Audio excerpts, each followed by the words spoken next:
Hello and welcome to the Inbetween podcast. I'm usual host Joe Scron. I'm joined here by Tony. What did I call you in the test screen? Tonzi. Tonzi Darty. Yeah, That's his that's new me. name. Yeah. Hello. Hello. How are you? Yeah, I got a name change. It feels great. Sounds good. Okay. Very important. I just thought for the introduction I'd give a quick update. I've been talking about Dishonored 2 and like every spotlight video for like Yeah. the past month or something, and I keep saying I'm gonna. If you haven't seen, I did a spotlight on Tangerine on Dishonored 2, and I Yeah. was like, I'm gonna complete the game without being spotted or without killing anyone, and I kept stalling because it's really fucking hard to do, especially if you do it blind. Because I had no idea what I was doing, but I managed to do it. I guess that's like a week ago. So yeah, I finished the game without being spotted once and without killing anyone, both at the same time. You can also do it if you really wanted a challenge. You could try doing it without using any powers as well. But fuck that. It was hard enough doing it that way. So Isn't I got what I a wanted. lot of fun of the game from the powers? Yeah, I feel like if you didn't use the powers, you'd just be playing Thief. Yeah. So anyway. Move on to thank you, Andy. Move on to the trailers. World War Z got a Drone Master update. This kind of came out of nowhere, I feel. So it seems like there's a new class now. So yeah, just let this play. Because I think people wanted an update. They just did the Game of the Year edition thing where they added the new France map. Sorry? How many people bought this game? Like actually paid money for it? It was like loved like this. So I think through Epic money. a lot of the people who got the game through Epic, I know from first-hand experience, Andy got the Game of the Year edition because then the map is like a map pack DLC sort of thing, and then once one person owns it, then everybody else gets access to it. Play this game, yeah. So the cool thing about the Drone Master is you can just throw up this drone and it will like kill stuff for you and scout thing for stuff for you, I guess, which is pretty interesting. It's always interesting a new class in a class-based zombie shooter. So does it make a loud noise like real drones? So it seems, I'm reading the wiki now. It stuns single zombies at short range and has 12 shots per full charge, but stunning a special zombie costs 5 shots. Okay. And it seems like you can upgrade your... It seems like most of the upgrades for the Drone Master will be to do with upgrading your drone, whereas other classes will be upgrading themselves, I guess. That looks pretty cool. But yeah, I feel like a game like this, I think the biggest content you can add is more horde mode maps, more single player campaigns, which they added with the DLC, like the France DLC as I call it. The France DLC, which is pretty cool. You have to manually load these rockets in the finale and then aim them, and and if you miss, you have to go and grab another rocket. It's not like on rails. It's not like babying you throughout the throughout the mission. So if you fuck up, you fuck up, sort of thing, which I thought was quite cool. Yeah. But yeah, I haven't tried out the new class yet. I've updated it. It's around 12 gigabytes. If I can convince somebody else to download a 12 gigabyte update and play with me, we'll see. But that looks pretty interesting. It seemed like they were doing something with the weapons as well. I haven't fully looked into this because I was just going to play it, I guess. A new rare weapon pickup with its own upgrade tree for your armory, the ACW-20. Low caliber semi-automatic grenade launcher, perfect for mopping up tightly packed groups. Players who grab World War Z's latest premium DLC today, the Signature Weapons Pack, will include 4 new unique weapons for the game main characters. This DLC is free for Season Pass and Game of the Year Edition owners. So it seems like people who bought the Game of the Year Edition to get the France map will be getting that content as well. It seems like they're giving it away for free. It's a good game. I'll say that. I've probably got like 30 or 40 hours in the game just from getting the free version. And yeah. It's a kind of cool model. Like they sell weapon packs, sort of thing. But I think there's a lot of cosmetic stuff, and then there's some other stuff. But seems like I think a lot of people did buy the Game of the Year edition to play with their friends, sort of thing. So that's pretty cool. Yeah, I guess they make money from that. Next trailer we'll watch. Red Dead Redemption Online actually got a GTA Online style update. Yeah, I The saw Naturalist this. update. I actually saw this one. That's how big this film was. So it seems like the idea of this update is you can either track animals for this lady who's like she loves like wildlife and do missions for her, and then the other side of it is Yeah. you can go to this like cowboy dude and he's like, I want you to hunt this shit and kill it, which I guess is like Yeah. pretty much most of Red Dead Redemption is either you're killing animals or you're like tracking down and saving animals or whatever, taking photos of them and Yeah. stuff. So that's pretty cool.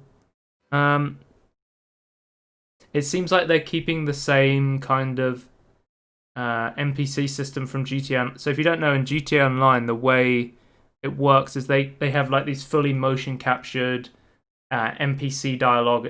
I really like the acting in like GTA Online Right. and Red Dead Redemption Online. It's because they have like these really cool characters, but then they interact with your NPCs, and of course your NPCs don't talk, so they interact with these fully motion captured NPCs are interacting with like these silent online avatars, and it's always a bit awkward, Right. Okay. sort of thing. Sometimes they mention how you don't talk or you don't speak or whatever, but I don't know.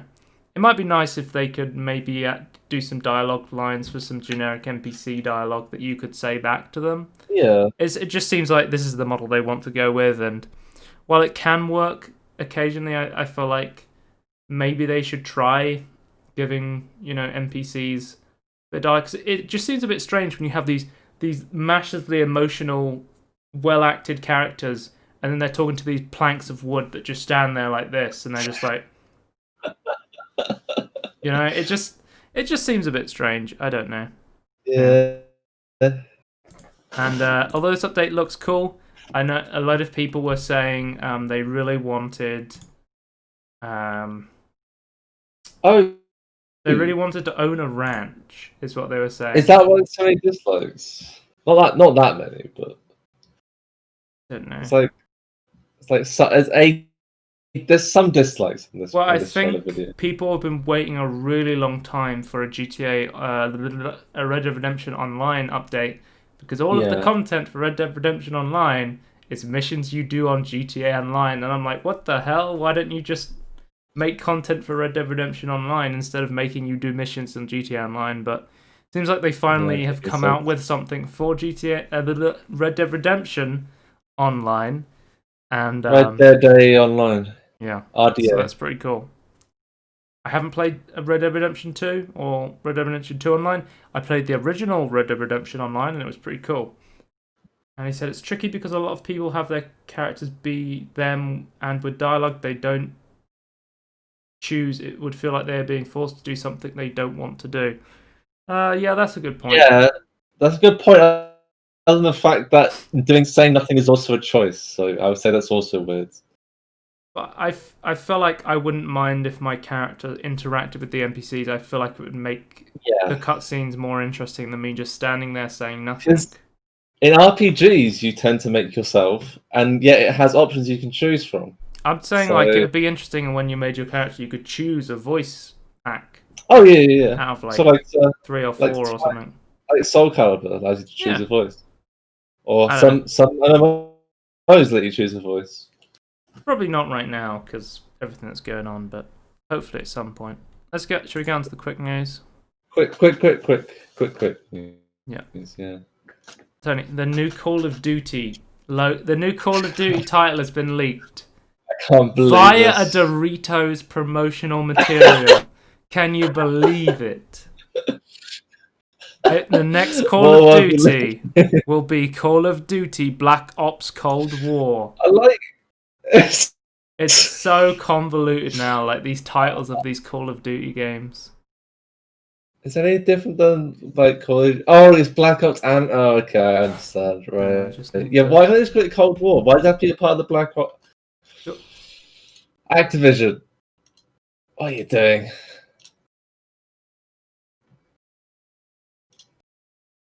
This is just. And this They're is. just pissing about, really. Seems like. I thought they were going to try and make like Warzone a live service, and they weren't going to release like another Call of Duty game sort of thing. I don't know. No, call it okay. That you're being too sensible, Joe.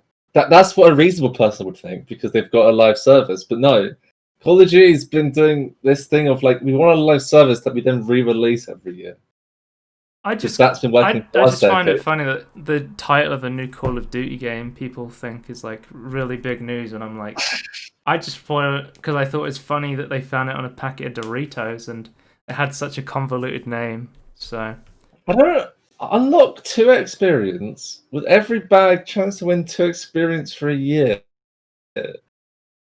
yeah, It did seems you really hear small. about like I think it was I don't want to say the wrong game and then people like get the wrong idea, but I think it was Call of Duty Warzone had like a double XP event.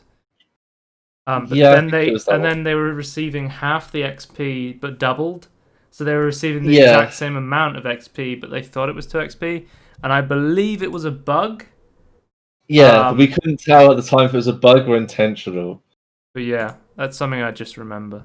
So I Yeah, don't I have a do source for remember that. that. Metacritic is implementing a waiting period on user reviews for games. So they're Yeah, implementing a good idea. mandatory 36-hour waiting period for all user reviews in the game section to ensure our gamers have time to play these games before writing their reviews. So if you try and submit a game review during the 36-hour period of a game being out, you will be met with a pop-up which says, "Please play the game before you leave a review." Yeah, I like that. That's like good. Yeah, if you actually try playing the game, Hmm. that's a good idea, isn't it? Here's Yeah, I feel like exactly what it says. Please spend some time playing the game. Like, how can like a game like The Outer Worlds come out and then within the first couple of hours somebody goes, "I played it, it was shit." yeah, I don't understand. Like, I I feel don't know. like I feel like as well, like because Steam has the advantage where it's like connected to your account and you can't really review something you don't have. One of the most egregious things that I found, this isn't Metacritic. This was on Steam. You used to be able to leave a review for a game before it had come out, and Yeah, people. I remember for Borderlands the pre-sequel, people were leaving reviews on it saying, "I'm so hyped for this game. It's a good game," and I'm like, yeah, "How? This is just like what's brand that's a loyalty? joke. Absolute Yeah, like insanity. Like you're trying to tell people this is a good game before it comes out because you're hyped for it. That doesn't make any sense." yeah. A video game shouldn't be how much you think it's going to be good. That's completely irrelevant. You need to review the actual product. I feel like I'm like Jim sent a video on this Metacritic change. It's like at the moment the user reviews are like 0 or 10. Hmm. Nothing else matters. Those are the 2 options that people put for some reason. So yeah, there's no middle ground. It used to be You either like love it or that. you hate It it. used to be like that on the old YouTube system where you would have Yeah, the 5-star review and either a video was which star or five sucks. star. Maybe I'm just an elitist here, but I actually left like proper like I thought it was good, but not really good. So I leave 4 stars. Or I thought it was okay, 3 stars. I actually really like leaving like how much I like something. Hmm. I guess not everyone plays by the same rules as I do.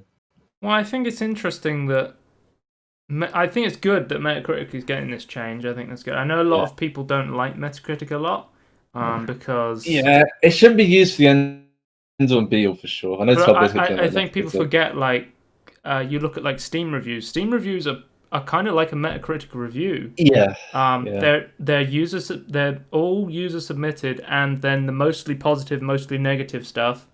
That's just a meta I w- That's just a yeah. meta average of everyone's review. sort of I thing. will say though that Metacritic itself, I think it's fine. It has its place, it has its use, but I think people shouldn't use it. Like, I don't like Rotten Tomato or Tomato. Well, there's also stuff like OpenCritic, Yeah, which but I don't like people Epic like, uses oh as my its god, review system. yeah, but I don't like, oh my god, it has this percentage. I completely disagree with this percentage. It's like, yeah, it's not one person giving that percentage though. It's like completely subjective. Like, you have to understand that your personal percentage that you would give is completely separate from like what the Metacritic will give. Like, it shouldn't be considered like the ultimate weighting for how good it is. Yeah. Okay. We'll move on. I don't like people misusing it. Basically, We finally have the memory spec for DDR5 RAM.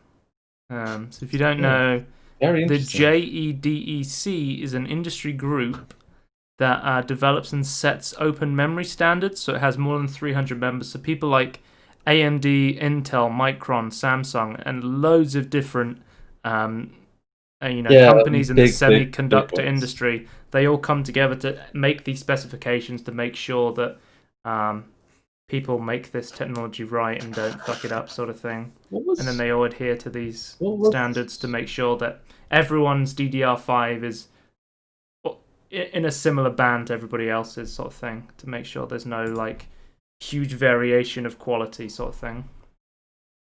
Yeah. So the other thing as well is like so DDR4 up to like its megahertz go up quite high. Like, there's like a base value though that was like decided by this like same organization, and like anything above that is technically an overclocked memory. Yeah, because you don't want to like destroy the silicon life. Is that what it's called?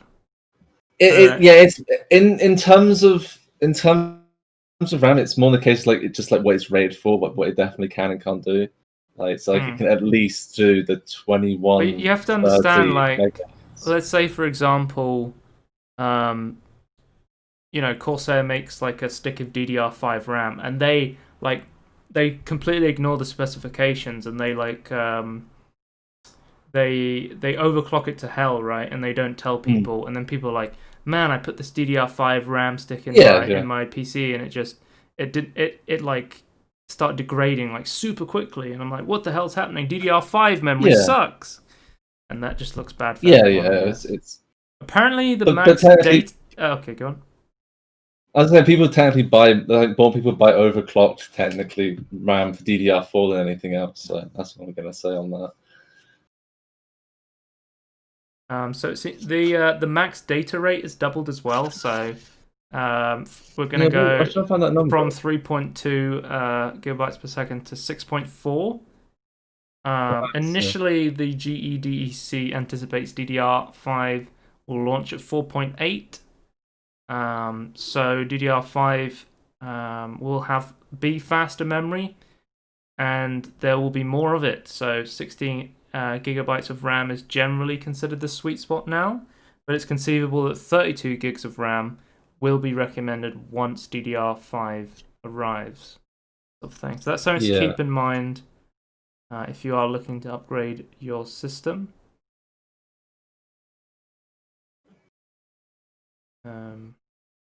Anything else? Do we know what the actual base clock speed would be on this thing, or memory speed? It's going to change. Like, everyone's going to have their different idea of like the specification. I probably should know more about this, but I'm not like a super hardware guy, so yeah. Somebody who knows more about this sort of thing. I can't find base speed. I wonder if it's actually been known yet, or they're still working it out.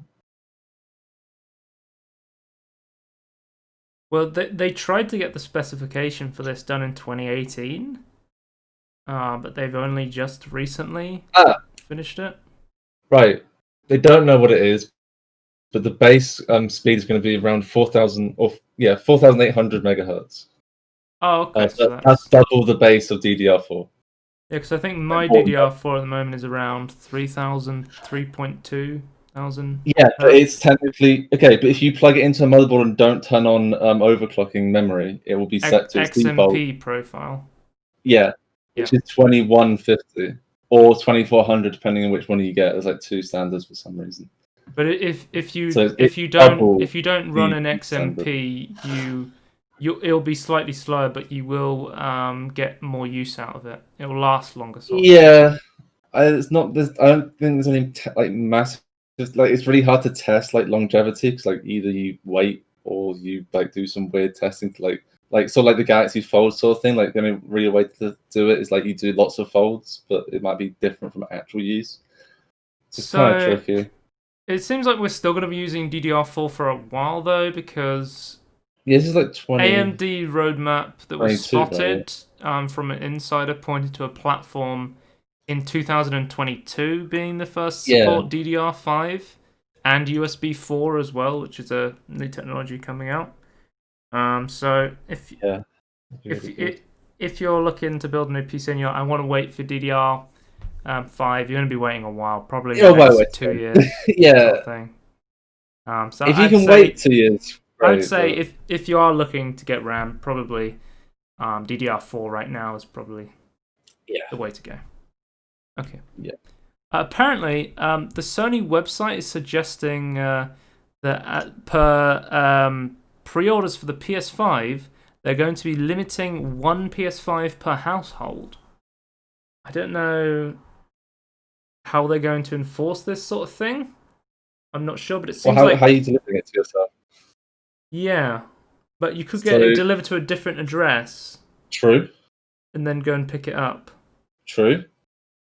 From I don't know if they're like going to check the cards or anything like No, no, that. the problem. Okay, yeah, I assume they're going to check cards to addresses, but surely But even if you send to multiple addresses, like it could be like a parent buying five of their kids or something. Like, is that allowed? I assume so. it seems Still one like per household. because of the Rona, they want to they're gonna have limited production on this. They're gonna have limited stock on this, obviously. So they're gonna Well, try and have one per household sort of thing. I was gonna say I think it's also going to stop people buying loads at once, then reselling at a higher Scalpers. price. Yeah, this I is definitely, fucking and I hate hate scalpers those. too. But Uh, interesting, Lego. I love Lego. They have like you can only like buy 5 sets per household. oh Of it. right. Yeah, not an issue when Is like there a big trying to buy. Lego scalping market? I don't know about that. Maybe I think it's been curbed by this because it's a lot harder to like get tons of one thing and stop people from getting it. Like because like lots of Legos like kind of collectors like limited like prints I guess or Okay. manufacturing. Yeah, I hope it does remove that to some extent. So, we've seen recently that apparently there is no impossible Slay the Spire seed that exists. There was a speedrunner who was looking through all of the seeds of Slay the Spire to see if they were possible, and it was from the Slay the Spire modder Forgotten Arbiter. He's had a Oh, detailed blog post, and he's proven that impossible seeds are incredibly tricky to find when concentrating on a single class. He created a so it's mod not tool called Seed Search, which was initially crafted for speedrunning to find the fastest seed. Um, so the Seed Search is a tool that would allow you to type in the seed you're currently playing to reveal some of the things you may encounter in that run, including the relics and the bosses. right. Um, Okay. But following a discussion surrounding the Silent's inability to defeat elite enemy Lagavulin on Ascension 20 with a basic deck, Forgotten Arbiter became intrigued by the idea of an impossible seed. So adapting Seed Search to look for parameters that guaranteed Lagavulin fight on floor 6, he became shifting to the results in hope of discovering an impossible seed. So he said he just started messing around with the tool. It was such a laborious task for one person. If he constrained it to have no potions and no damage cards, I think at that point you'd have less than one in a few 100 million seeds. So while searching for the impossible seed, he challenged the Slay Spire community to test out some of the more difficult seeds. And he even described one of them as the most difficult seed he'd ever found. and hardcore players went in it and they still managed to beat the Corrupted Heart, the final boss of the game. So I think the really interesting thing about this is that despite there being very hard seeds in Slay the Spire and very easy seeds in Slay the Spire, there doesn't really seem to be an impossible seed. The thing I love about Slay the Spire, and I'm always talking about Slay the Spire, is Great game. it's a game about improving yourself. Yeah. Because every single game you go into, you can win. And it's not about, oh, I didn't get a good run this time. It's about, I didn't play well this time. Let's go again and then try something different. Which is just something I wanted to point out about the game is, yeah, it's an amazing game, sort of thing. I find interesting in this article, like one of the quotes of this. What was this guy called? He was Forgotten Arbiter. Forgotten Arbiter, yeah. It's like he said, like, oh, I'm not looking right now. Like maybe I'll go back and look, and I guess it won't be done until I find one. It's like I guess he's still expecting to find an impossible seed. Yeah, perhaps. I don't know. Because it might be. It might fail. It might be impossible. I know they have AI playing Slay the Spire now, so we'll have to see. We got reveal of. I should put some trailers. We got Mafia Definitive Edition gameplay reveal, and for what I've seen, it seems like they completely remade the game in a new engine, different to how they did the Mafia 2 one. For the Mafia 3 game, I think they didn't do anything to it because they were like, this still looks good, sort of thing. But Mafia 1 is going to be completely remade. All of the characters have been modeled to look more like their actual human counterparts. The gunplay has been changed as well to fit the more Mafia 2, Mafia 3 cover shooting sort of thing. So the gameplay will be slightly different as well, but it should be improved based on your purity to the game sort of thing. How much you wanted them to just remaster it. So this is like more like because like it's been remade from the ground up, but like in this putting assets in the same positions, but yeah, it looks amazing. I think it looks really cool. Yeah, sort of thing. They've said like key story beats will still be there, so there will still be like I can't remember what it was. There'll be a mission at a barn, or there'll be a shootout at a pizza shop or something. I haven't played Mafia, so I don't know the original story beats of the game or whatever happened. No. But those things will still be there. They showed off one level, lighting. It's been confirmed that there was no ray tracing in this. This is just global illumination, I believe. But the lighting looks amazing in this. So it does look really cool. You can still get some really nice lighting without ray tracings. Yeah. So. Yeah, that looks really cool. Looking forward to that. Hopefully it's not like the Mafia 2 remaster, because it wasn't great. Add more bugs. Steam is adding a playtest button to the store. So if you want to do a beta or a playtest for your game, you can now add a button underneath the game where people can request access to that game directly through Steam.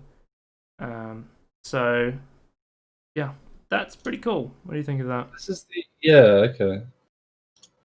So you hit the request access button and you'll get notified when the developer is ready for more participants, and then it's really cool. Apparently you do not need to be logged into your Steam account to request access. What? That doesn't make sense to me. But okay. Okay. Does this mean the button is still there? Or, like, does it actually the button still do something? Like, I feel like it shouldn't. I don't know. Playtest builds have been added as a new application type for Steam.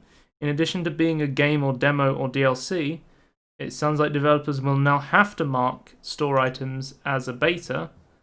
Don't you start in on early access jokes now, is what the Lauren wrote. So far, the only button that has been started on the store page is for Total War Elysium. It doesn't look like Valve has dropped an official line on the edition, So it's not clear exactly how the system will work for players or developers. So yeah, I think it's a really cool addition. I like beta testing stuff. I like being in play tests. I'm always playing Yeah, demos, as you know. So I guess it'd be very useful for like smaller studios that don't have QA because they can't afford and it. as someone who's used like a key mailer website, I think key mailer websites are terrible, and I hate that shit. So Yeah. I think being able to directly do this through Steam is going to be a big game changer for this sort of stuff. Um, Yeah. Valve has recently made changing your store currency, your store country currency more strict. So, which requires completing a purchase using a payment method from that country. So, if you don't know, people in the Oh, okay. past, a lot of countries have way cheaper prices on games because Yeah. of the state of their economy and stuff like that. So places like I think like Russia, games in Russia are very cheap. I think in ruble stuff's really cheap. I think Venezuela as well. They have very cheap games as well because of the economy. Yeah, it's like Eastern European and that sort of But Middle it East are seems like like again this is Valve. I know they've already done this to make it harder to purchase games in a different country and then gift them to somebody else to make games way cheaper hmm. in the past, and it seems like they're trying to crack down again on people using VPNs to buy Yeah. games cheaper, sort of thing. So like So if I want to like change to like this is like a completely useless use of this, but I want to like change to US dollars, for example, I actually have to like buy something with US dollars like from like an actual like yeah, bank with yeah, like a US that's in bank or dollars, whatever. I and so like think. I just switch it to I don't know how this affects PayPal. I don't really know how that yeah. works. That's a bit confusing, but I think PayPal might be attached to your bank and like I you know can just use whatever PayPal your works bank is like directly capital. through Steam, and I know we talked about in the Yeah. past. PayPal has very strict laws about adult content, which is why Steam was removing a lot of adult content from their store because of PayPal's rules. Yeah, but Um, okay. I don't know what happened to that because like it seems to be that's like back in full force now on Steam, so I have no idea what's going on. what's back in full force? Oh, like just like nudity and things being allowed and like just Yeah, but then like recently it's very we had a story about yeah Valve removing a game from Steam recently, and people were like worried about censorship on Steam as well. yeah true. So I don't know So about it's that. very odd. I don't know I don't about. think you can.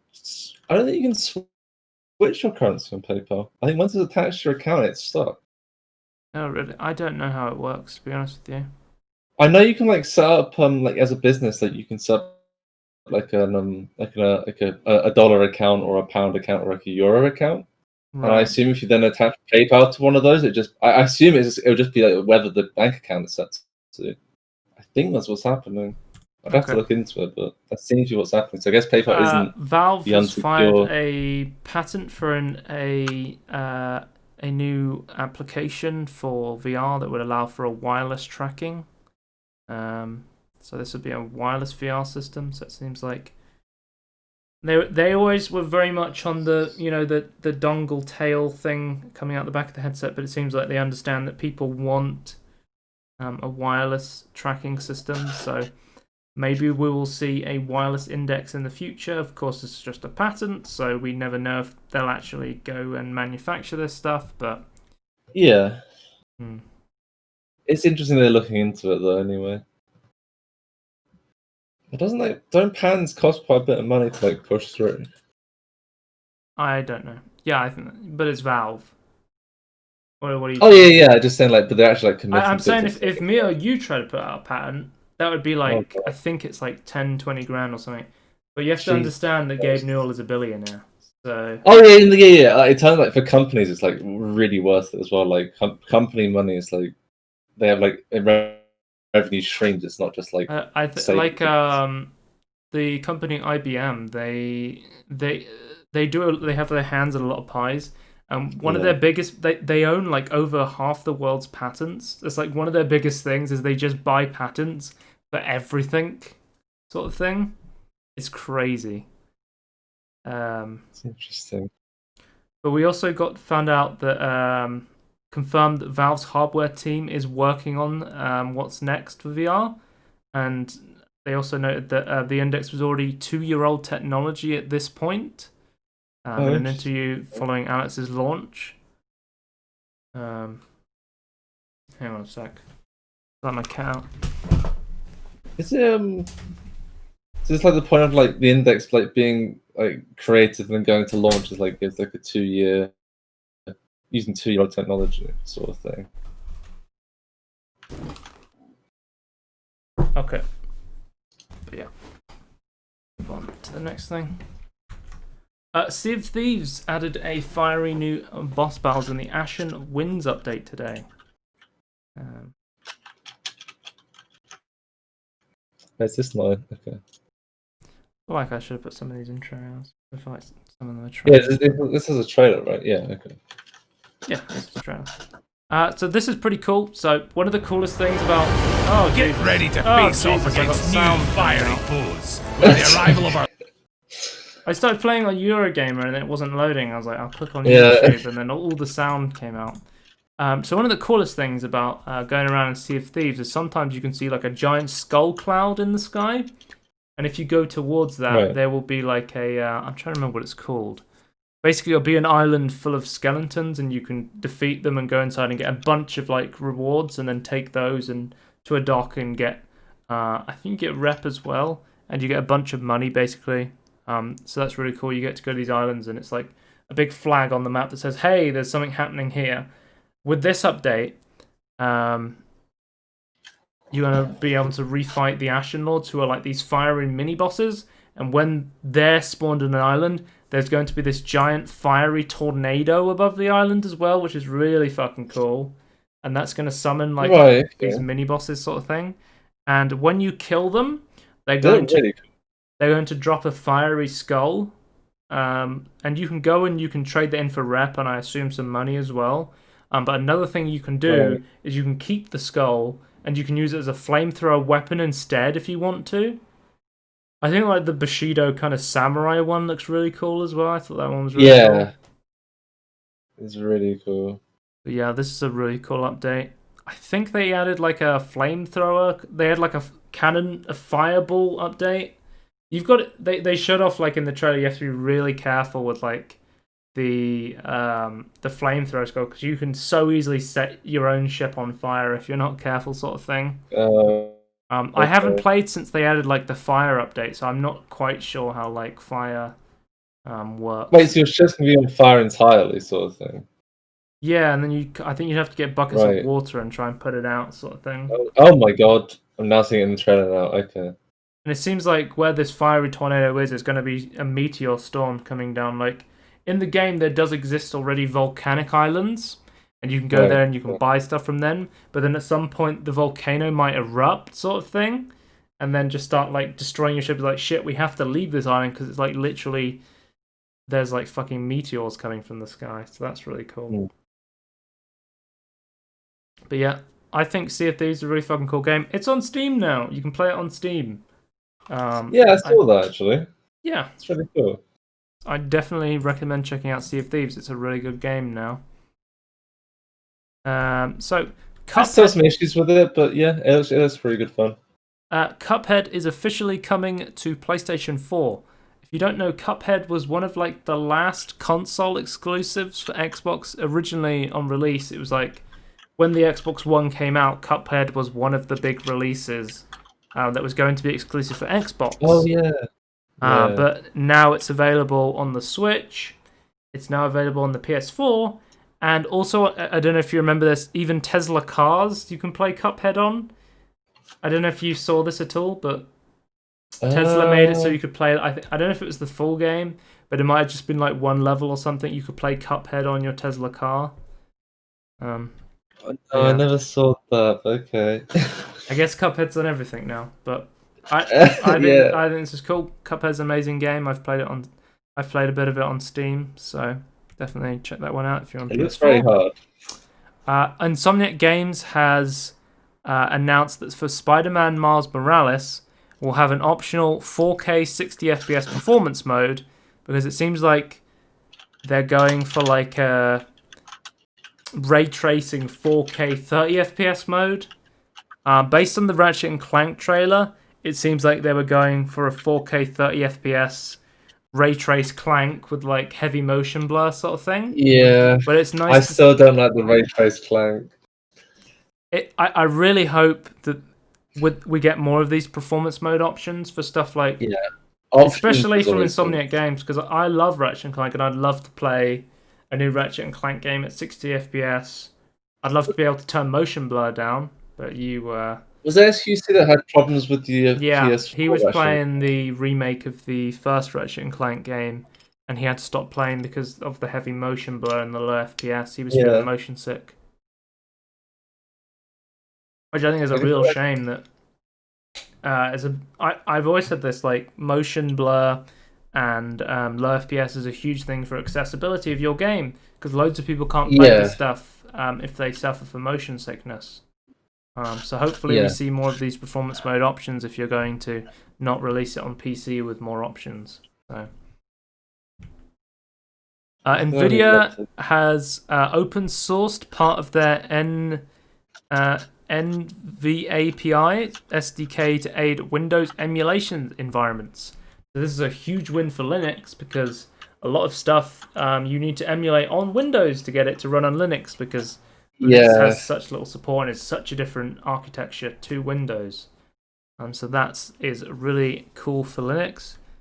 Because like before Linux, like they had issues, like they could like get AMD stuff to run easier because like that was actually open source to some extent. Yeah, now completely closed down. I think Vulkan was a lot easier to get to run than DirectX, for example. Nvidia's also new in GeForce Now 2.0.22. Steam Ownership Sync. So if you want to be able to stream your games through GeForce Now, you can now go into your settings and directly sync all of your Steam games that you own on Steam, and then sync them over to GeForce Now. So you know exactly what you can and can't stream, sort of thing, which is really cool. Yeah. Because Nvidia made an opt-in system, sort of thing, because all of the developers and publishers didn't understand what it was, and they're like, people play our games for stealing free. our games. It's like, no, they're just restreaming their games that they already own. They're installing a game on a different computer, don't worry. Yeah. Nvidia apparently is in deep talks to buy SoftBank's chip company ARM. If you don't know, ARM is a Cambridge-based underpin chip product, and one of the biggest news stories recently was that Apple is moving all of its appliances to be made by ARM, and now Nvidia is like, hey, we are thinking about acquiring ARM, which makes sense because then they could add the CPU chips to their GPU chips and combine the technology, sort of thing. So that'd be pretty interesting. Wasn't there like a weird thing with ARM China? Like the head of ARM China was like locked himself into the building, have security, not letting anyone from England's ARM to come in. I have no idea about that. I have no idea what you're talking about. So maybe I have not heard of this. It sounds crazy. Oh. SoftBank, I think, owned a lot of it, but it's been selling some of its assets to pay back a debt at the Japanese conglomerate. So they offloaded part of it to a Chinese internet giant, Alibaba Group, and a chunk of its holdings in wireless carrier T-Mobile US. But Nvidia is the world's largest graphics chip maker, worth about $261 billion, and its stock has more than doubled over the past year. So it seems like Nvidia has some capital to make this acquisition. It seems like a good idea to me. I mean, I think it was silly for Apple to go, we're going to make everything on ARM processors, and then not acquire ARM. And I'm like, wouldn't it make sense if SoftBank is trying to sell ARM to try and acquire ARM? It's not their style, though. Like they have but now they can get completely like squeezed.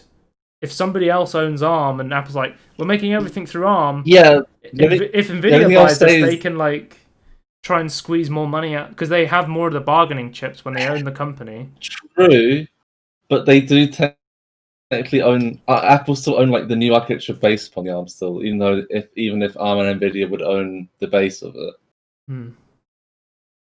And Apple's Well, always had this I weird also thing, think like it's they refuse to buy interesting. companies. I also think it's interesting with this ARM acquisition where Nvidia has open sourced their SDK to aid Windows emulation, and then you have these ARM CPUs which are going to be running Mac OS, and then maybe you want to.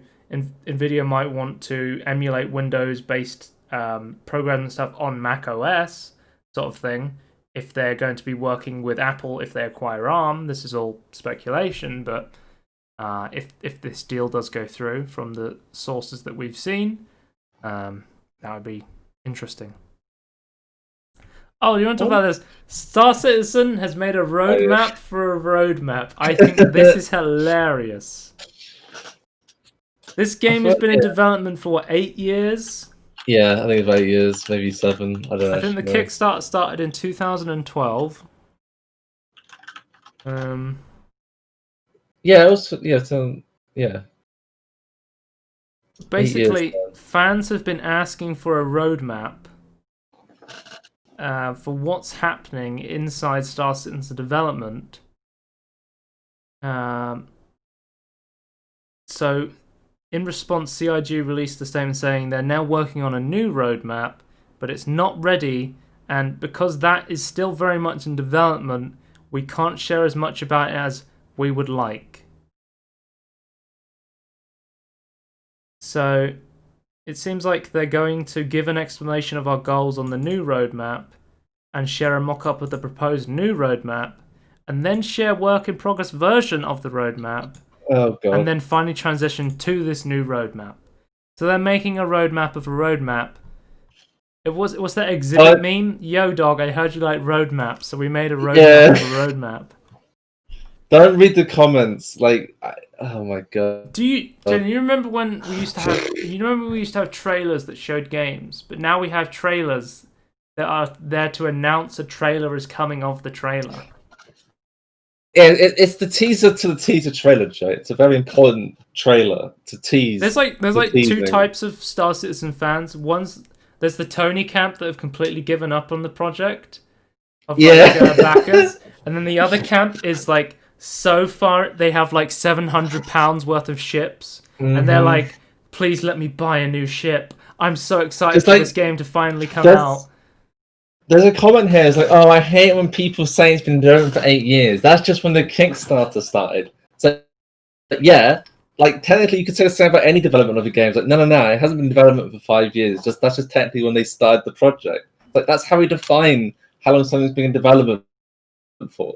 So you have to understand, it's an early access. We can't expect too much from them.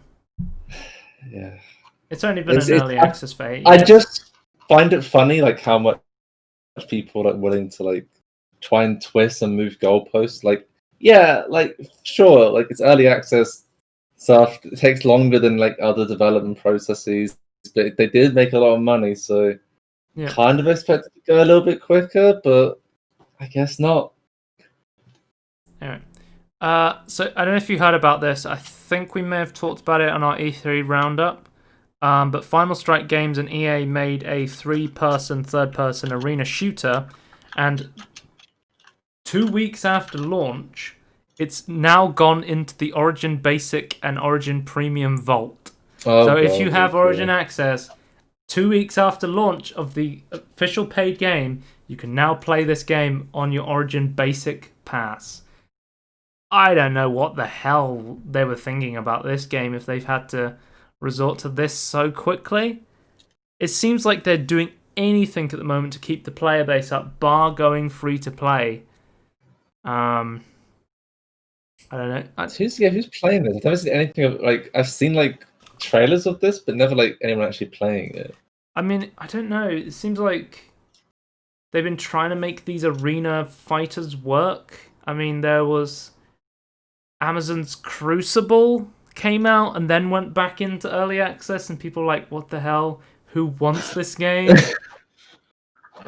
It just seems like a lot of companies are trying to release stuff that people don't want, and then they're like, Surprise Pikachu.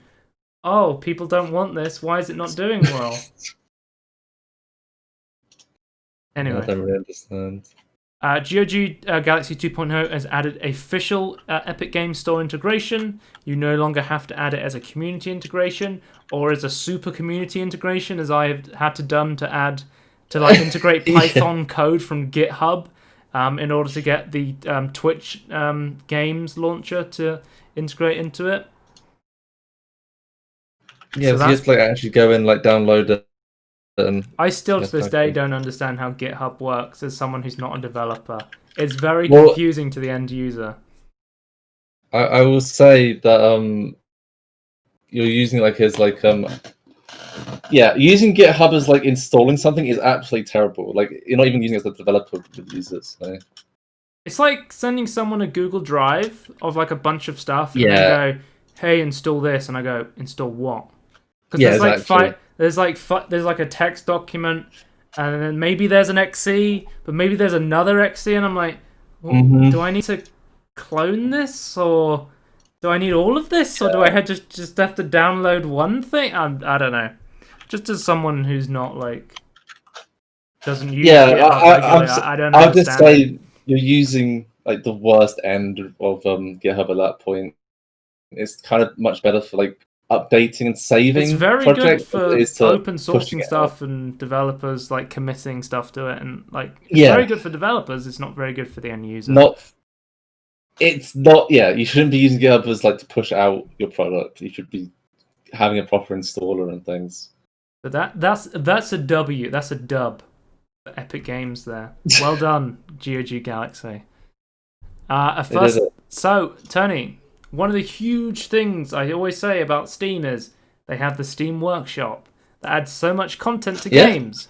Epic Games is adding mod support. They're going to add an official... And you know what? Yeah, go on. You know what I always say? Epic's going to be shit unless it adds achievements. Oh, wait, no, I don't give a shit about achievements. Oh, well, they're adding those as well. Yeah, I just like that they're adding like lots of stuff at once. I think it's actually really good that they're adding features to Epic, though. Mod support is now on beta on the Epic Game Store. It's starting with Mech Warrior 5. I don't know anything about Mech Warrior 5, so I can't tell you if any of these mods are good, but this is a quick preview of what it's going to look like. It looks pretty good. Seems like you can vote up stuff you like, and then it shows how many people have downloaded specific mods, which is pretty cool. I don't know if you've logged into Epic, but you do have to sign a new EULA sort of thing. To say it's similar to the Blizzard one with like it's similar to the Blizzard one with the Overwatch custom game mods and the Warcraft Reforged custom games. They now say like, if you upload anything to our store, we now own it and we can do whatever the hell we want with it, sort of thing. So that was kind of interesting. That's kind of like not that great, but I mean, mod support's good, I guess. I mean, it adds like crazy replayability to any game you purchase there. So yeah, and it's I know some people don't like the closed mod system of like the Steam Workshop or maybe this sort of thing, but I mean, you could always manually install mods to any game. But honestly, speaking about GitHub or whatever, you know, if you make it easier, more people are going to use it, and it feels like it's more tangible for people when they can just go to somewhere and click a button and then use it, sort of thing. This is why I really like the Nexus. Like, it's one of the best Nexus. I really like Nexus, and I really like Twitch. Yeah, it's so good integration. I think Twitch is good as well. The Curse Forge is good as well. Curse and Nexus are great. I think actually Curse is better in terms of like it automatically adds the dependencies, whereas like Nexus doesn't do that at all. Although they are kind of adding that to some extent. It's like a lot easier on Nexus now. Okay. Because I always use Curse for my World of Warcraft add-ons to like keep them updated and stuff. Yeah. Really cool. So not I use World of Warcraft often, but I have add-ons for World of Warcraft apparently. So apparently, currently they're working on for the Epic Storefront. They're adding gifting features and social features. These are their next features. I hope with the gifting feature, maybe we get a basket. They haven't added a basket yet, have they? I don't think so. No. Okay. Because of course we can talk about as well. They've added achievements. Epic is doing stuff and making Yeah. their store cool. So they're going to be using. They're testing out achievements on Arc at the moment. This isn't so. Certain Epic Store games may begin to display achievements as you unlock them. This is an early version of the feature, and you can expect to see changes and adjustments. We have more info to share on achievements in the future, so stay tuned. Achievements are one of the. Yeah, go on. I was saying like achievements. I think just like I've seen like comments like, oh, it's still like not up to scratch with like Steam. So I think in terms of reviews and a fucking basket, yeah, sure. But I think it's good they're actually adding stuff to it. Like I don't like they did start behind Steam's been here for a long time. Wish lists in April. Yeah. We got download throttling. We got offline sign in. We got self-service refunds, and as well as support for more local currencies. We just got achievement support. We just got mod support. We are getting gifting and social features. What's left to make the Epic Store compete with Steam? What else do we need? They have Open Critic reviews. They added those. Right, that's not user reviews. Well, it is kinda. Yeah, sure. It's not the greatest. I mean, I don't know how Open Critic. I guess you're referring to the fact that you don't have to purchase the game on that platform in order to write a review for it, sort of thing. Yeah, it seems to be more like for like the it doesn't seem like for the average user. It seems to be more for like the either a big critic or like a medium or a small like indie critic or something. From what I can tell anyway, I don't actually know much about it, so I don't know. Okay. It's not integrated into the actual Epic's, like it's not like Steam. It's like you just like click the review button, like, oh, you have it, you can like write a review and like display how many hours you played. I don't remember if you remember this, but Epic and Rocket League had some. I can't remember if like Epic bought Rocket League or they had some sort of partnership. But Rocket League is going free to play this summer, and when it goes free to play, all future people downloading the game will download it through Epic now exclusively, sort of thing. Yeah, I vaguely remember this. So all new accounts for the game will be on the Epic Store. But if you already purchased and own the game, you can continue playing it on Steam or, DRM free versions or whatever sort of thing. All the updates for future releases will be pushed to all the versions. It's just like new accounts happy on Epic. Is that what's happening?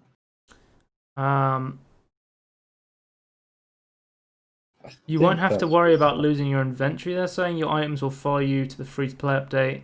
Anyone who has played Rocket League online before this launch of free-to-play will get Legacy status, which includes all Rocket League branded DLC packs released before free-to-play, a title, 200 common items upgraded to Legacy quality, Golden Cosmos boost, some wheels, and a Huntress player banner.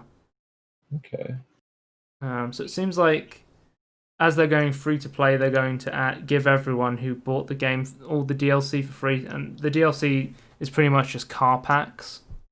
So I don't think I own any of the DLC sort of thing, so I don't know. Wait, how much was Rocket League before it was going free to play? Like it was pretty cheap, I think. Okay. Let me have a look how much it is now. You remember? I think I've said this on the podcast before. I got into the beta of Rocket League before anyone knew what it was. And then I was like, I was thinking about playing it, and I was like, it's just cars driving around kicking a football. How good could it be? How little did I know. Yeah. Is that the one that you I didn't even bother playing it. It might be a big esport. Nobody said it wouldn't be any sport. It's a successful esport. Yeah, but did you predict that, or did you predict that it wouldn't be? I can't remember what you said. No, I said it. I think it would be a good esport. Yeah, okay. So that was the one you successfully. Yeah. That's one of your goals. It costs £15 on Steam at the moment. That's pretty cheap, yeah. And I believe that is roughly how much it costs. About the same as Space Engineers, you know.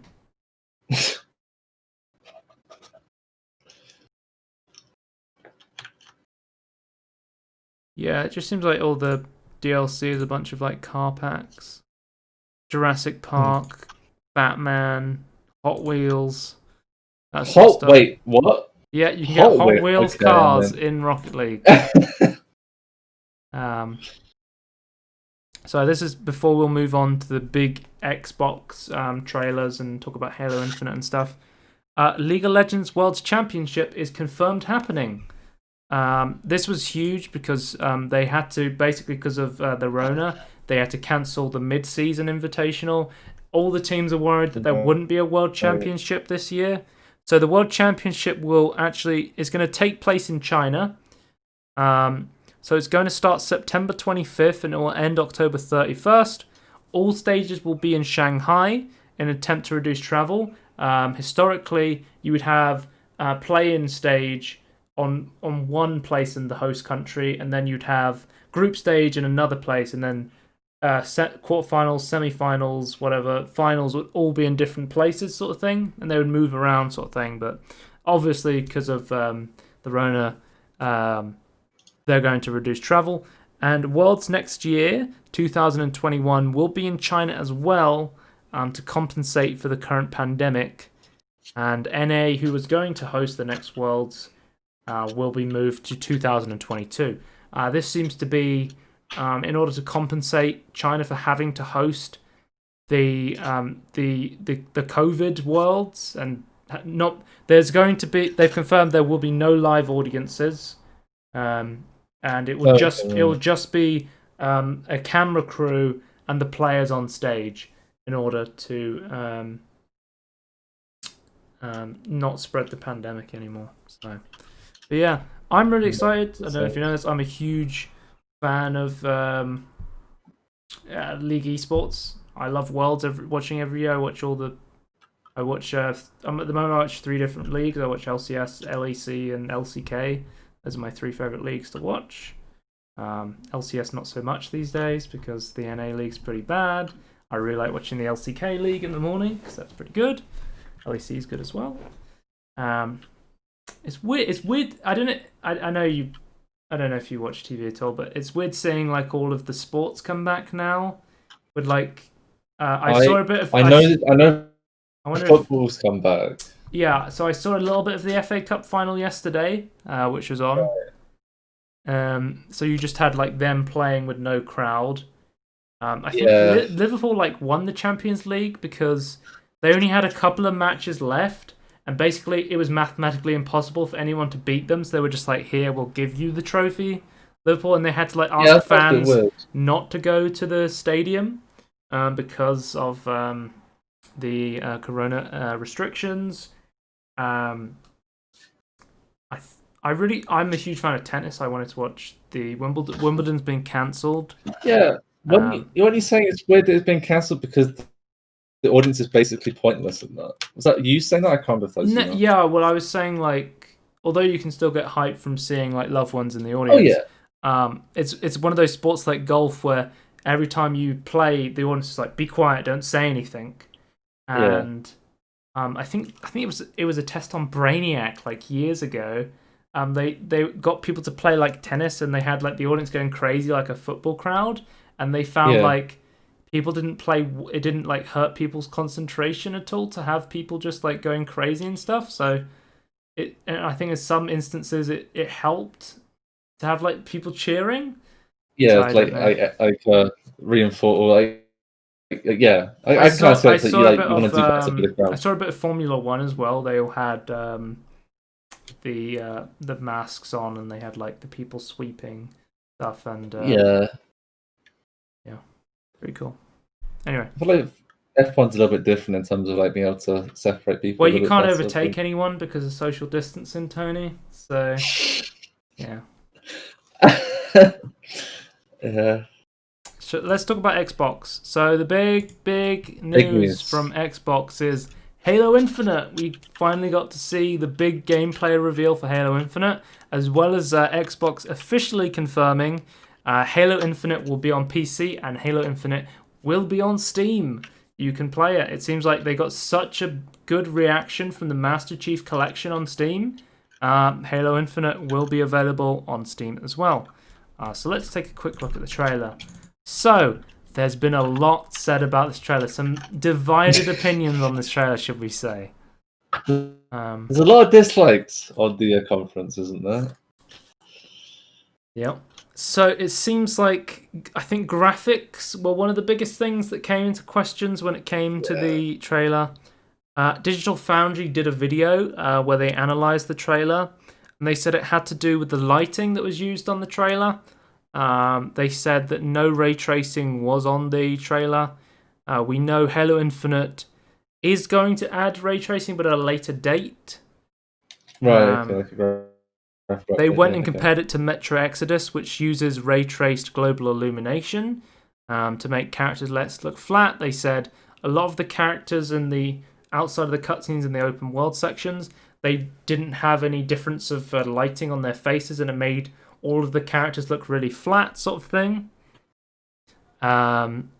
It's confirmed it will be kind of open world, so the quote that they've said here is Halo Infinite is Halo Combat Evolved, with the walls knocked down and the freedom to explore. Like you're actually on a Halo, right? Like you're actually on. I haven't played Halo 4, so I don't know what the story of this game is at all. I know that there's a new faction called the Banished, which are basically smart brutes. Like historically, brutes in Halo have been the big dumb guys with gravity hammers who aren't very smart. Right. But apparently, this new Banished faction is like smart brutes sort of thing, and the main enemy they showed has basically wiped out all of the UNSC, and you're kind of like the last remnants of like the humans fighting back against the aliens, sort of thing. Okay, right. Some of the stuff that's really cool, I like the armor design. They've seemed to have gone back to like a classic Halo armor design sort of thing, more like I think people Halo like 3 sort of thing. People were comparing, like saying like game like again Metro Exodus is another open world game, but one of the cool things they did in Metro Exodus is you get an objective to go get something from inside this building. So you have this big open world, and then once you're inside the building, the level then turns into like a closed off old Metro game sort of thing. So you can still have this big open world while still keeping a lot of the core gameplay that fans love. Yeah, kind of like a closed off environment sort of thing. We need like a better word for dungeons. Like dungeons kind of only make sense in like a medieval sort of an instance, setting. is that you would say in an MMO. So the game trailer was run on a PC, but they've said it was a PC with similar specs to an Xbox Series X. So they are targeting 4K 60 FPS.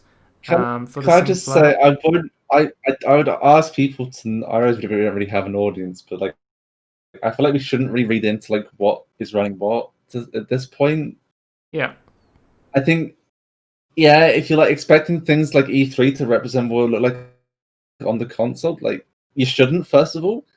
And like sometimes we don't know what stage of development this is in, so like it might be really tricky to have a showcase actually running on the Xbox. Like it's kind of tricky. Like I feel like we shouldn't chastise people for like running it on a PC, because like it's going to be way more open source on a PC and like a lot easier. Well, we know they're making the PC version, so I guess they're going to develop the PC version. You make games on PCs. Yeah. To some extent. And I feel like the Xbox is becoming more and more like a PC console anyway. Yeah. So they are targeting 4K 60 FPS, and they want to add ray tracing later on. So I guess they're trying to get it to run 4K 60 with ray tracing, or they might go 4K 30 with ray tracing. Obviously, if you're playing on PC, you're going to have the option settings. Hopefully, for our console friends, you're going to have some more options to choose if you would rather have the ray tracing or the more FPS. Yeah, I really hope the next gen consoles actually have a push to the settings they can change.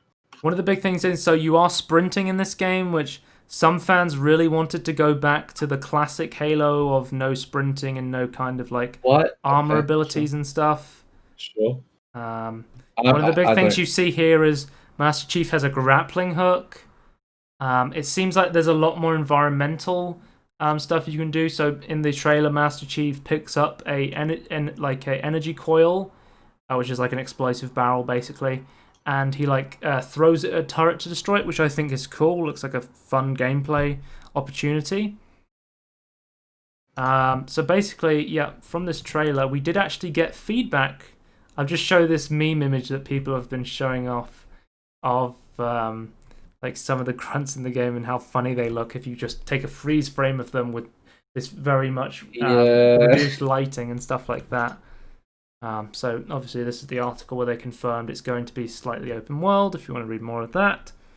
So they did a community update on the 30th of July called Infinite Inquiries. So they said they wanted to shift back to the legacy aesthetic. So they said they wanted the cleaner palettes with less noise, but they realized that having the cleaner palettes with less noise didn't necessarily mean less detail. They have heard the Digital Foundry video feedback, and they do agree with them that the campaign. They've said the campaign demo was a work in progress from several weeks ago, so it's not representative of how the game currently looks. While some of the feedback was expected based on this, and speaks to areas already that they're working on. Other aspects of feedback have brought up new opportunities and considerations to light that the team is taking very seriously, and they are working on the and assessing the stuff that was brought up in the Digital Foundry video that they could work on. They've said that they've tried to reduce. If you play classic Halo games, you know there's tons of kill zones and return to combat zones. So stuff like you're more of inside like a set area sort of thing to try and keep you in the confines of the games. They said in this game, because of the open world nature, they're trying to reduce kill zones and allow players to be more creative with the open space. So obviously we saw like the environmental kill on the turret and that sort of stuff. In the trailer we saw some new weapons that we hadn't seen before. Let's see, what were they called? The MK50 Sidekick and the QS SV8 Bulldog look cool. Okay. People are asking, will there be the classic Magnum pistol and the classic tactical shotgun? They've said currently the classic Magnum and the tactical shotgun aren't featured at all inside Infinite. So it seems like they might be trying to shift some of the weapons around and add some new ones and remove. Right. We saw like stuff like the assault rifle is like the iconic Halo weapon at this point, even though by many it's not considered to be a good weapon in like multiplayer and that sort of stuff. So we'll have to see. Yeah, it's definitely iconic though. So they've confirmed 4-player online co-op. So that's cool. It seems like all because some of the Halo games, if you don't know, Tony, 1, 2 of Halo are 2-player. Whereas 3 reach like from 3 onwards, basically all of the games are then 4-player, which I think is much more enjoyable experience for a lot of people. Yeah, that's pretty cool. You will be able to play 2-player split screen on the Xbox. They said the campaign will support 2-player split screen. They didn't say specifically for Xbox, so that could mean they're going to add split screen to PC. We don't know. That this is kind of speculation, but a lot of games have been removing split screen options on PC because it's such an underutilized feature. Yeah. They talked about microtransactions. They said Halo Infinite will not include real money loot boxes. That's what they said about microtransactions. They didn't really say anything else about that sort of thing. So it might be weapon packs on map, or that's been interesting. DLC maybe? I don't know. Yeah, we'll have to see. Well, it seems like from everything they've shown off, and I think this is a bit of speculation and a bit of truth. It seems like they want to run Halo. I think they've said they want Halo Infinite to be the last Halo game, and they kind of want to run it like a live service sort of thing, where they've seen the Master Chief Collection and they've seen like doing the season pass content that you can unlock in game is like engaging to players, and a lot of players enjoy like unlocking that customization. Yeah, would the idea kind of be like they have this story and they like add like an expansion DLC to like keep the story going sort of thing, or was that like more just mechanics and maps?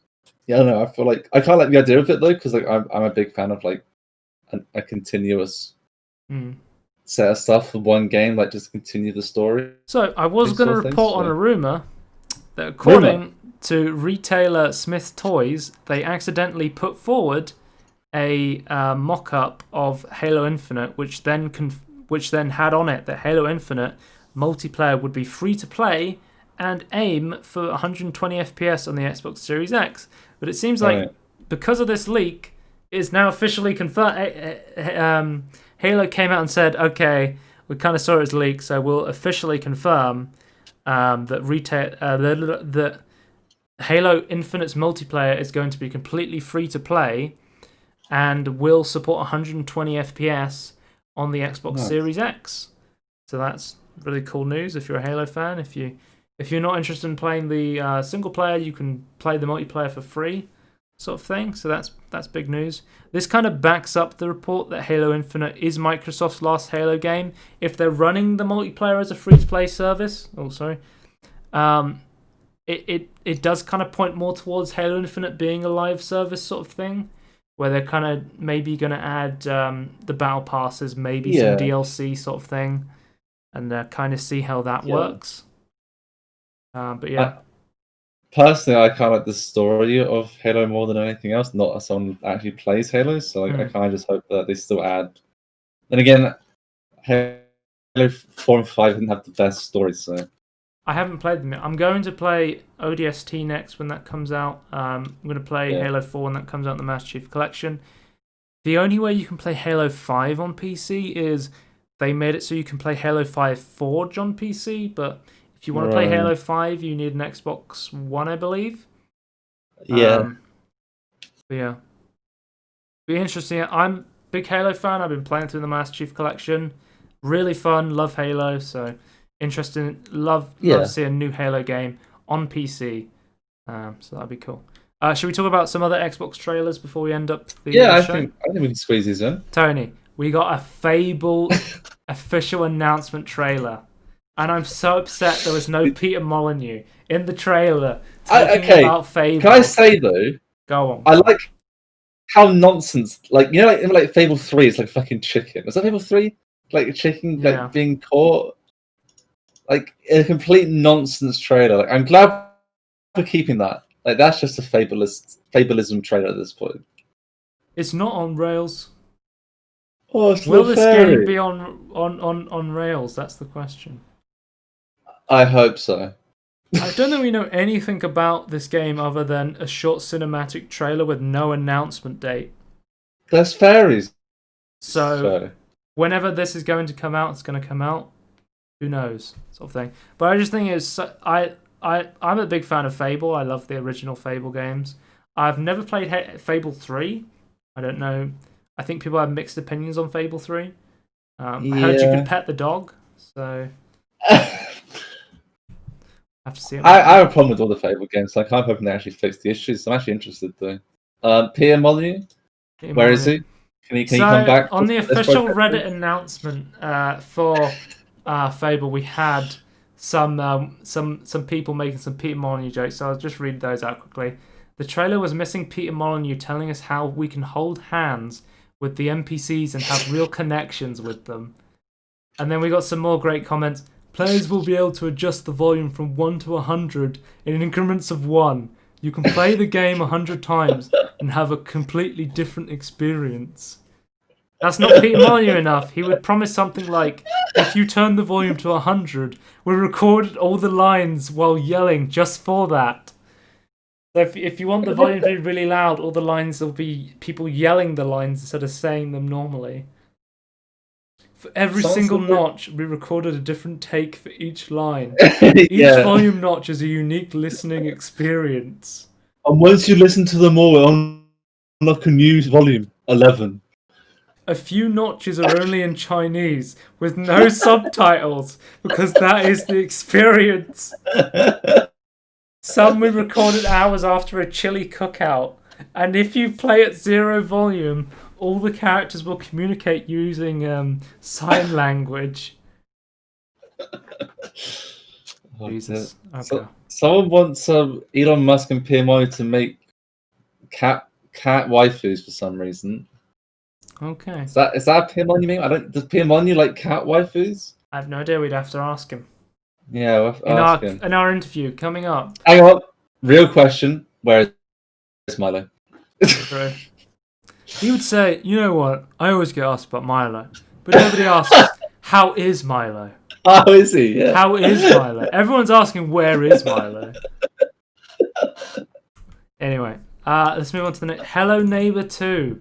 Holy shit! So if you don't know, I played through the entire of the first Hello Neighbor, and I really hated how it was a terrible, buggy shit point-and-click puzzle game disguised as an interesting semi-horror game about breaking into your neighbor's house and figuring out a mystery. And I have seen loads of people playing Hello Neighbor 2, and I can confirm from watching people like Lyric and Forsen playing through the demo or the beta build they put out, it is a buggy, broken mess. Forsen was opening doors by glitching chairs into them. He was, yeah. It seems like there's some sort of new neighbor who's some sort of bird person. It does seem like the new features they're adding is like the CCTV camera system that you can use to have a look around. It does seem like the lighting on like the graphics and stuff is a little bit better. But from everything I've seen of the gameplay of this game, it looks as convoluted to solve the puzzles and as buggy and as broken as ever. So I'm probably not going to play this one. But It's sort of I guess cool concept on paper. It's just really hard to pull off, I guess, with this engine anyway. Yeah. I guess if you're interested in the Hello Neighbors game, check this one out. Next one is Avowed. So Obsidian is making a first-person RPG, Tony, that looks a little bit like Skyrim. People are going a bit crazy for this Avowed game. I don't know if you heard. Have you not heard about this? No, I have actually. I was saying, okay, me and Mike were talking about this. It's like we're basically saying, yeah, Elder Scrolls 6 is going to be shit. It's going to take years to come out. And I was like, I jokingly said, I can't remember when I said this actually, like a few months ago, I guess. It's like we needed someone like Obsidian to like not just make a Fallout. You need the people who game. made the They good make a Fallout Skyrim games game. to make Skyrim. Yeah. No, they did it. So yeah, I'm pretty happy about this. Same. I'll probably check this one out. I mean, yeah, I have much love for Obsidian and not much love for Bethesda, so definitely Obsidian want to check this one out. I mean, because kind of like the like, that symbol on the left hand looks really cool. That's all I'm gonna say. That's all we really see about the game. They just released their Honey I Shrunk the Kids game, if you don't remember. Oh yeah. What was it called? Grounded. They just released that. They just released the Outer Worlds as well, not the Outer Wilds. A different game. Yeah, Outer Worlds is. I'm still waiting for that to come to Steam. So if you don't remember, Obsidian was bought up by Microsoft Studios. So maybe a big benefit of this is if you have Xbox Game Pass. This Avowed game will be coming there as well. I assume all the games that we talk about today will be coming to Xbox Game Pass, which is huge for them. We got... Before we start today's... I sent clips from the JonTron video. State of Decay 2, State of Decay 3 official announcement. I have played State of Decay 2 through the Xbox Game Pass because it's a good way to play games. What is this aspect ratio? Yeah, it's cinematic, Tony. It's cinematic. What the fuck? Yeah, but I don't have a cinematic monitor. That's unfortunate for you. You get that. Yeah. You want to see the black bars, Tony, because it makes it more cinematic. Yeah. So I quite like State of Decay 2. I think playing it through Xbox Game Pass, it's quite fun. It can be a bit samey. Like I feel like if you played it too much, it's kind of a big open world with lots of similar-ish objectives sort of thing. So if you like big open world games where you're kind of doing the same thing over and over again, then check out State of Decay 2. They have added a bunch of content to it, so it is quite fun.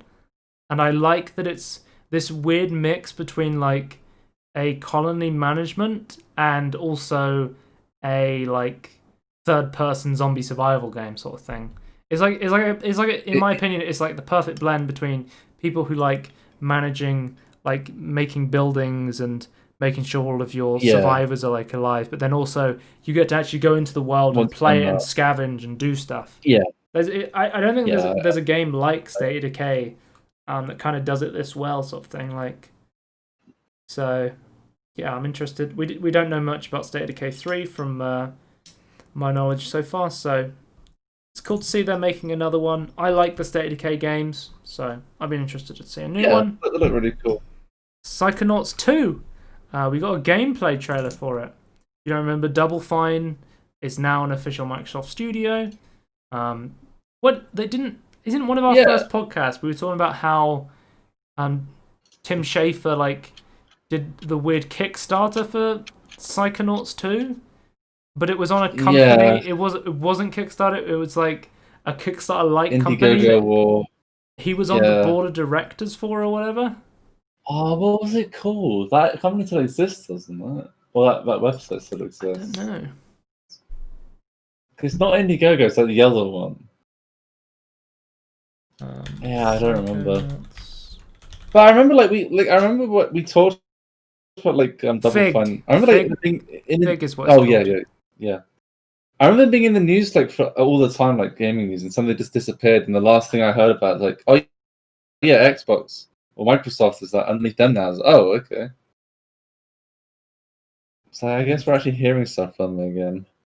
We actually get some gameplay as well, which is really cool. Yeah. We actually get to see like the 3D platforming around and stuff. I've never played the original Psychonauts actually. I think I'd played it like I've watched very briefly. It's very weird. Yeah. The idea is that you're like a dream invader and then you're going into people's dreams, and the idea was it was really cool because every level was like this really unique 3D kind of platforming world where every like thing in the world and the boss fight and stuff, it had to do with the person's personality of that character, which is what made it really interesting. I know there's some big Psychonauts fans out there, so I will be interested to check out this game. Maybe I'll play the original Psychonauts or try to. When did the original come out? Like I feel like it's been ages. Like 20 years ago. Or between the two games. Let me. Psychonauts 1. I'm getting Psychonauts 2 release date. 15 years ago. 15 years ago. Oh wow, really? Yeah, 15 years ago. So, a long time ago now. But that looks really cool. Next trailer, Stalker 2 official trailer. Stalker 2 is coming out. I think maybe this is already like they announced Stalker was coming out, but they didn't show the trailer. And I was like, as I was watching this, I'm like, the Russians are going to be really happy. And then I go to read the YouTube comments, and it's all Russians. And I was like, yep, that makes sense. Russian people love Stalker. Oh my god, it actually is. Yeah, Russian people love Stalker. Like, they love the Russian hardcore. They love stuff like... Hang on, there's a comment. Me watching this video, nice. Me scrolling through the comments, some Russian phrase. Yeah. Sometimes you see that when people type, like, don't mind me, just one of the few English comments. Keep scrolling. Yeah. But I know people love like the Stalker series, the kind of mix of like survival and then kind of magical mythos sort of thing. Yeah, I don't know much about Stalker. I know little parts of it. And I know that people really like it. But you think Russian people like love like Escape from Tarkov and games like this because it's just it's just like real life for them trying to survive in Russia. They yeah. I think they like finally a Russian game about, and they like weird magic. Yeah. They have weird folklore that's just like about like magic that just about could possibly exist, basically. Obviously, it doesn't. Well, I think that's pretty. I've never played Stalker. I know that a lot of the Stalker games are quite old now, so I'd probably be more interested in playing this game if I do. Like, it's very like good mix of like horror and stuff as well. Stalker did as well. There's a good atmosphere. Very creepy atmosphere sort of stuff. So that sounds really cool. Tony, we have an official release date for Battletoads. Battletoads is coming. The buttons are back. I'm actually kind of excited about Battletoads though. Tony, you only have to wait. We only have to wait 19 days. August 20th. Oh really? Is when Battletoads is coming out. All those people calling up GameStop looking for Battletoads. Finally, now they call up GameStop and go, yes, we have Battletoads. And they go, I'm buying it on Steam. Why the fuck would I go to GameStop? I think it'd just be funny to call them up just to make sure it's in stock, then you buy it on Steam. Are you pre-ordering Battletoads on Steam, Tony? I'm doing it right now. Okay, we've got the official exclusive 3-player co-op. I've never really. Hey, hang on! I just saw one. He just hit him with the kitchen sink. Yeah, threw everything out and the kitchen sink. Right. I never really understood what Battletoads is about, but from watching the trailer, it kind of seems it kind of seems like Castle Crashers. You're kind of going through levels as like co-op platforming, but then there's also like co-op driving sections, and there's kind of reminds me of the newer Rayman games as well, but with co-op. Yeah. But it actually genuinely looks pretty good. Yeah, I'd be interested in playing this sort of thing. I had no idea what Battletoads were until this new Battletoads. I knew about the meme, but I didn't know what the hell Battletoads was. I think nobody really did. So what's got so many dislikes? People don't like Battletoads? I'm gonna give this one a maybe people don't like the cartoony style. I love it, actually. So GameStop better have this in stock. Okay. Please, Microsoft Rare, be faithful to the Dark Queen. I'm betting that's where the dislikes are coming from. What? Some I bet, but a lot would be over the overall art direction. Yeah, I'm not a huge fan of the art direction, but I think it's fine. Like it obviously they're trying to go for that like Saturday morning cartoon kind of style. I really like think it's fine. Like I like that sort of style. So I think it's fine. Oh, okay, here we go. Warhammer 4000 Dark Tides official announcement trailer. We've got a new 4-player co-op action game from Warhammer. So, have you ever played like the 40k like Space Marine sort of games? I played Space Marine, yeah. I haven't played that, but like that's sort of more the Warhammer stuff. Like I'm more interested in like the Space Marine, the Vermintide sort of stuff. Whereas I think a lot of like the Warhammer fans are more interested in the RTS sort of stuff, which I don't like RTS games sort of thing. It's different. Yeah, I think it's room for all of these types, which I quite like. I love it when games just go off the walls and they start making like card games, FPSs, MMO, like they just do everything. Like like what Riot Games is doing right now. They're just like, let's make everything. If you have this cool universe, I think you can do a lot with it. So. But yeah, I'm down to play like a co-op FPS game in a cool universe that has tons of like lore and backstory and stuff. So this will be pretty cool. I just love like the stuff in world. Okay, I've got the tagline already. Vermintide with guns. Okay, it's called Dark Tide. All you do, Vermintide with guns. 2021. So zombie-like things. Yeah. Easy as I will say, one thing I do really like about Warhammer stuff is like the idea of just like you against like lots of enemies is like a really cool concept. One thing I will say about Warhammer and Fat Shark, I'm not a big fan of their monetizations. I think Vermintide could have been a lot better if they weren't so like greedy with a lot of the monetization on Vermintide 2. They have a lot of like their DLCs are way too expensive. They're like they've started doing like character packs that unlock new cosmetics for them and stuff. And like they've been teasing the versus mode, which I think would be a huge thing for the game, but they seem to have put it behind like releasing paid DLC and releasing these character cosmetic stuff like that. And I'm like, I don't know.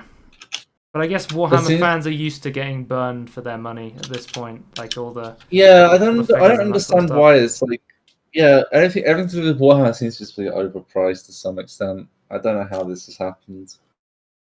Yeah, I guess so. People seem to like that they didn't build it around the Space Marines with the massive armor, and they're going for kind of the more tactical kind of Splinter Cell kind of. We've already got Space Marines.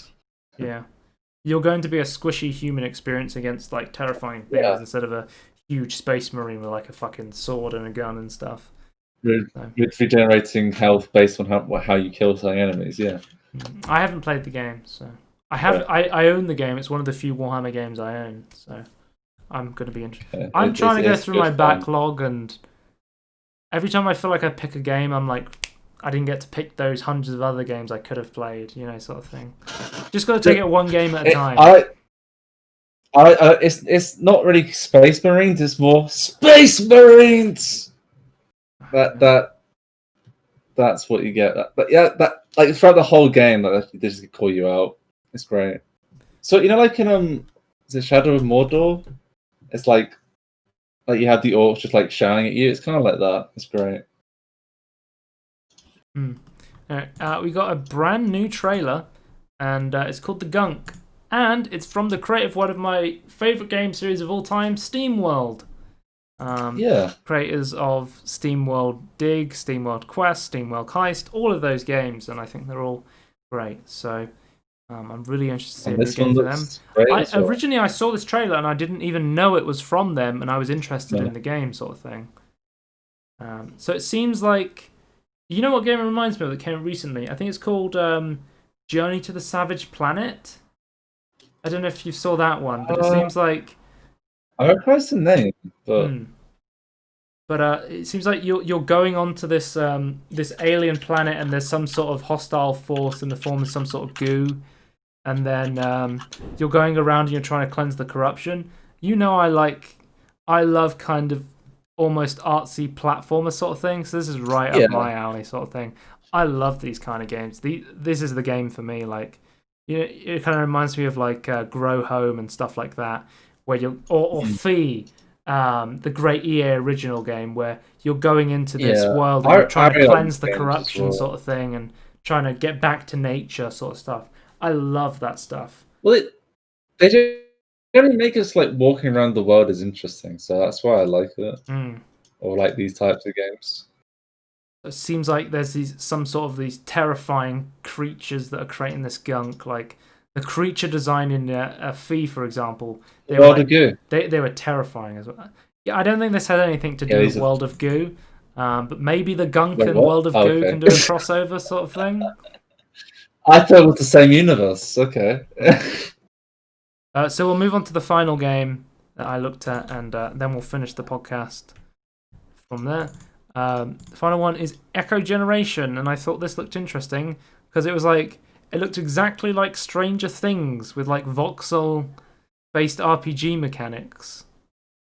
I don't know what you thought about this. It's kind of like turn-based RPG sort of thing. You keep saying you need to watch Stranger Things. Like JRPG also. No. Well, I think JRPG means it's an RPG made in Japan. I think turn-based RPG would be a better name. Yeah, that is a JRPG though. Well, it's not made in Japan. No, but it's this style. Yeah, but Japan makes RPGs that aren't turn-based. So I think it wouldn't be a JRPG. It wouldn't be a JRPG if it wasn't in this style. Before we get into a 10-minute discussion, I'm going to agree to disagree with you. But what do you think of this game? I could just ask Google. What do you think of this game? Yeah, I like the art style, and I'm a big fan of like this adventure quest, like one like turn-based attacking thing. It is very JRPG like. So I'll tell you that much. Okay. But it has like the walking around the world, and then like you go into like an encounter, like Pokemon in that respect. Well, I saw like the character design and like the mixture of like nature and buildings and stuff looks very like Stranger Things to me. So I think that's the kind of style they're going. But people said like Gravity Falls as well was another inspiration people were seeing as well. I haven't watched Gravity Falls, so I don't know about that, but I assume similar sort of style. I really like the kind of the mixture of the voxels and the 3D, and then you have like, I like the depth of field effect. I like the shadowing. I think the lighting's very good in this game, sort of thing. So yeah, definitely one to check out if you're interested in that sort of game. I'll move on to the video game dev tweet as we end the podcast. So we did get a new Peter Molydeux tweet, so I thought I'd put that on. So I'll just read that out quickly. Okay. Imagine a dating sim where you answer questions about yourself, but then find you're playing as the love interest. You discover that you are actually an amazing and wonderful person and fall in love with yourself. There we go. That's the next game, a dating sim where you want to date yourself. Thanks, Peter Molydeux, for that wisdom. So you can check us out and everything in between podcast on YouTube, twitch.tv/Scorn if you want to watch it live, and at Scorn2000 on Twitter if you want to keep updated on everything happening with the podcast. That is the end of the podcast. Goodbye. All right.